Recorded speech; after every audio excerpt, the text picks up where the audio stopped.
Well, first of all, it was when I was starting to be a lot more active in PATA.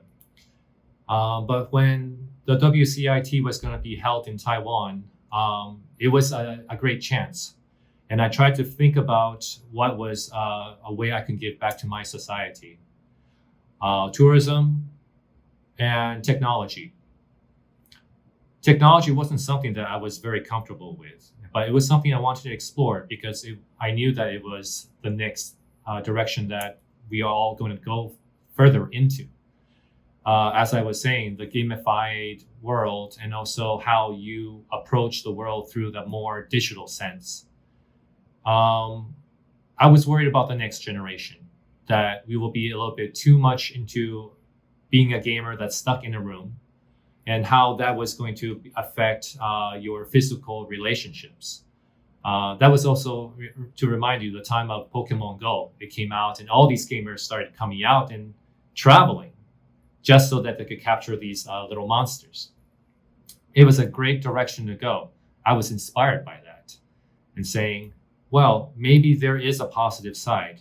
Maybe I have to get comfortable about this myself. And with tourism, you will have to adjust. And like we were just talking about the difficulty of mass tourism, Smart Cities was also talking about how do you control mass tourism when you have like an overbalance of too many people in certain sectors, say at certain museums, and then you could direct them to another museum which had shorter lines. So on an operational level, that was very helpful in spreading the wealth, spreading the people, the flow of things, and using technology to do that. It was about being more efficient, I guess you could say, right?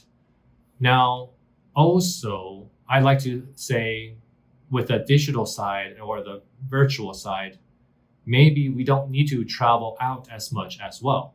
So there are very many more different types of tourism that will be coming up onto the market.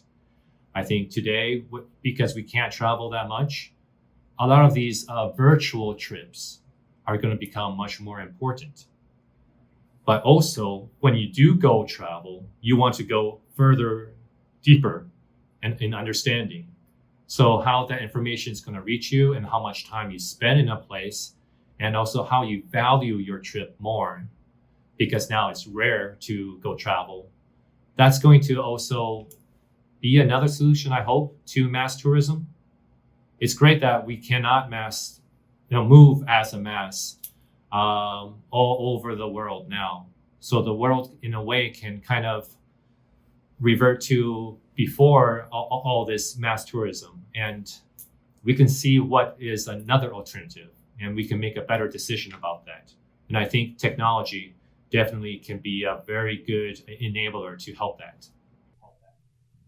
Thank you. So you confirm that tourism technology is one of the main solutions for a more sustainable travel in the future, right?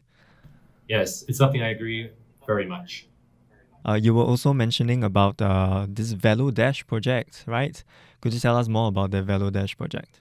So Villadash actually came about from the 2017 WCIT. The year after that, I became involved with this bicycle app that uses GPS. It started out as a way to stay connected to your bicycling friends when you go on a trip. Everyone goes at different speeds. Someone might be arriving at the destination much earlier than you. And maybe someone else fell or had a flat tire and you had to go back and find them. So this app would help you with this.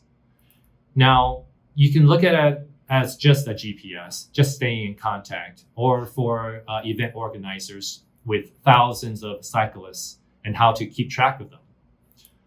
But then there's also another side about the social side, we like to say. You can meet new people. You can find contacts. Some people will be of similar interests. You have profiles, learning from social media, and how do you almost like dating, right?